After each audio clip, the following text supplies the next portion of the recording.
Y es un honor para nosotros recibir en Un Mundo Alucinante al escritor y poeta Ricardo Riverón Rojas, escritor y poeta cubano. ¿Cómo está, don Ricardo?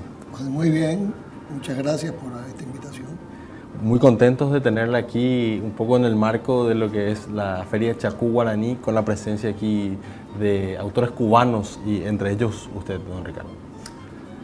En mi caso sí, y mis compañeros de delegación también, porque siempre para nosotros fue un enigma el Paraguay, culturalmente menos que su vida cotidiana. Conocíamos y quizás mal a Roa Bastos. Digo mal porque su poesía no fue muy conocida ya hasta el año 2003. Pero llegar aquí y encontrar de pronto el público que hemos enfrentado, las potencialidades que vemos en la cultura paraguaya, que son telúricas, vienen desde una profundidad de la tierra, de la Pachamama, que realmente estremece cuando uno las escucha y las puede catar en vivo. Exacto. Hasta ahora siempre la habíamos recibido por algunos medios y con algunos clichés, recuerdos de Ipacaraí, Mis noches sin ti, ya te dije Roa Bastos, pero realmente éramos mutuos desconocidos. Exacto. Esta feria ha servido para un poco abrir esa brecha, o cerrar esa brecha.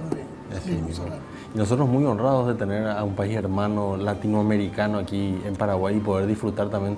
Conocemos la cultura cubana, un poco por la literatura, un poco también por la música, pero es distinto poder tenerlos aquí presentes y poder compartir este evento cultural. Sí, porque la cultura cubana es muy diversa. Muy diversa y una cultura cubana que viene de la tradición donde está esa música a que te refieres, el son, la guaracha, el bolero, que ahora pude comprobar, como dijeron, que el bolero y la guarania tienen puntos en común. Esa y todo lo que sobrevino a la cultura cubana, no solo la música, sino a la literatura más que a la música. Después de las políticas culturales que trajeron aparejadas un crecimiento institucional incontable, inmensurable, porque la siembra de instituciones a lo largo de todo el país, que no es solo La Habana, todo el país se llenó de instituciones culturales, entre ellas las editoriales. Los 3 libros que sostienen en tus manos, ninguno está publicado en La Habana, son publicados en editoriales de provincia. La feria del libro, todo eso. Realmente es un fenómeno que ha trascendido muchas fronteras, aunque no, creo yo, con la intensidad que merecería, si no fuera porque somos silenciados a veces por determinadas plataformas que debían darle más cobertura a eso. Y esa música es la que se hace por cubanos, donde quiera que estén, esa música o esa cultura. Estén en Cuba o no estén en Cuba, que ya hay una buena cantidad de cubanos que no viven en Cuba y otros que viven en Cuba, que vivimos en Cuba. Pero la cultura cubana es una sola, tiene unas raíces profundas que están desde Martí, desde antes, desde que se escribió El espejo de paciencia en 1654 por Silvestre de Balboa. La cultura cubana fue creciendo, incrementando esencias que luego se enriquecieron mucho con la presencia africana. Exacto. Los esclavos trajeron todo el espíritu de África y lo injertaron en el árbol ese de lo que estaba naciendo en Cuba a partir de España. Exacto. Me imagino también un significado importante y un hecho cultural en sí, la Revolución Cubana y lo que empieza a partir de esto que hablaba del crecimiento de las instituciones. La Revolución fue la que instrumentó las políticas públicas. Y no solo las instrumentó, que las diseñó y cubrió su logística. Y aún la cubre, con todas las dificultades que se enfrenta el país, por bloqueo, por todas las cosas que pasan. Pero fue desde el 1 de enero del 59, comenzó a pensarse el país en términos culturales. Fíjate que en el mismo 59, se crean 3 instituciones importantísimas que no existían. Se crea el Instituto de Cine, el ICAI.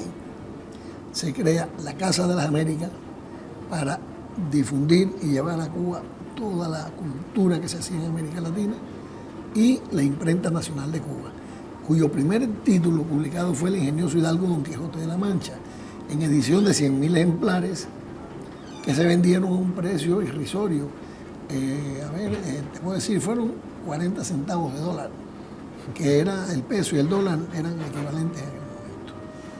Entonces, a partir de ese momento, después vino un encuentro de Fidel Castro con los intelectuales en la Biblioteca Nacional, y él allí dio un discurso que se llama Palabra a los Intelectuales, que es una especie de programa de cómo involucrar a todas las masas del país con la cultura, cómo llevar esa cultura, no fue una cultura para una élite, para grupos, sino una cultura que se expandiera. Y a eso lo apoyó mucho, que en el 61 se hace la campaña de alfabetización, y es cuando Fidel le dice, nosotros no le decimos al pueblo cree, le decimos lee.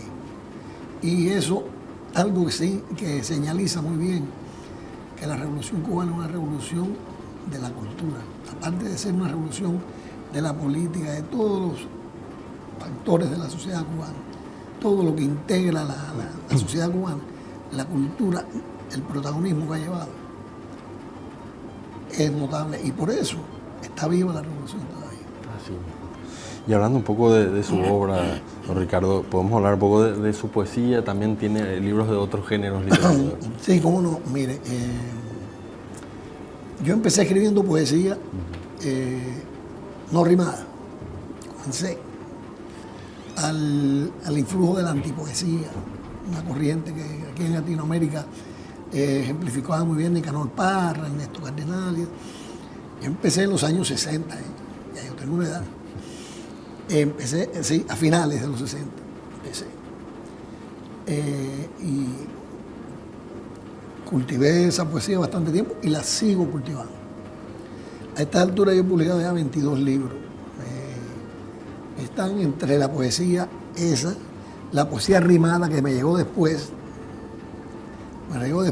La décima es este libro, por ejemplo, el libro de décima.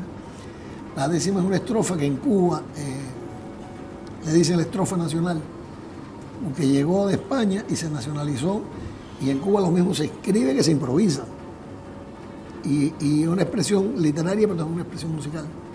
Entonces, la décima me llegó, he publicado de esos libros, creo que 7 son de décima.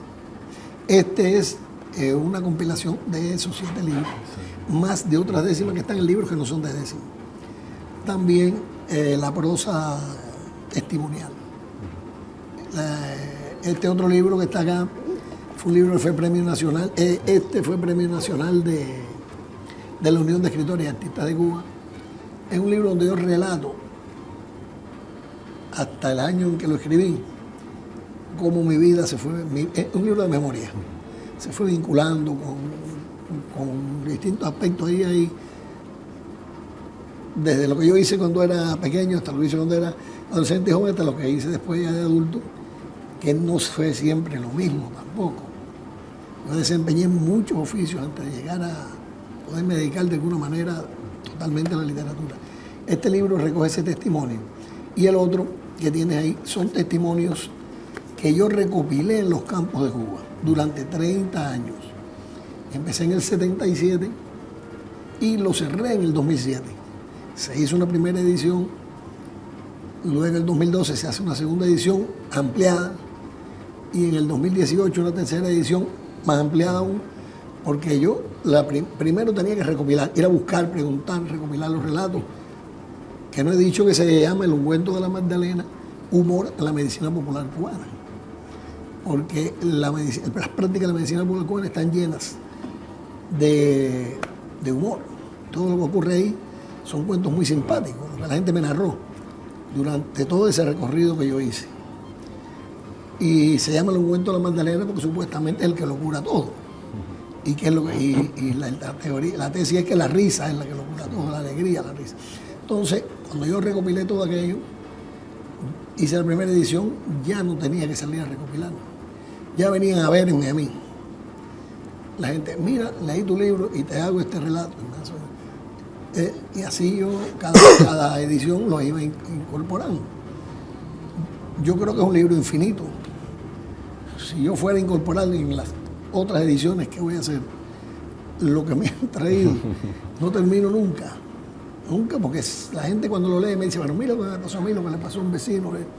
Y así va ese libro creciendo. Ya la última parte tuve que ponerle un glosario, porque hay mucha terminología popular cubana, para que el que no sea cubano vea, cuando alguien dice algo pueda ir ahí.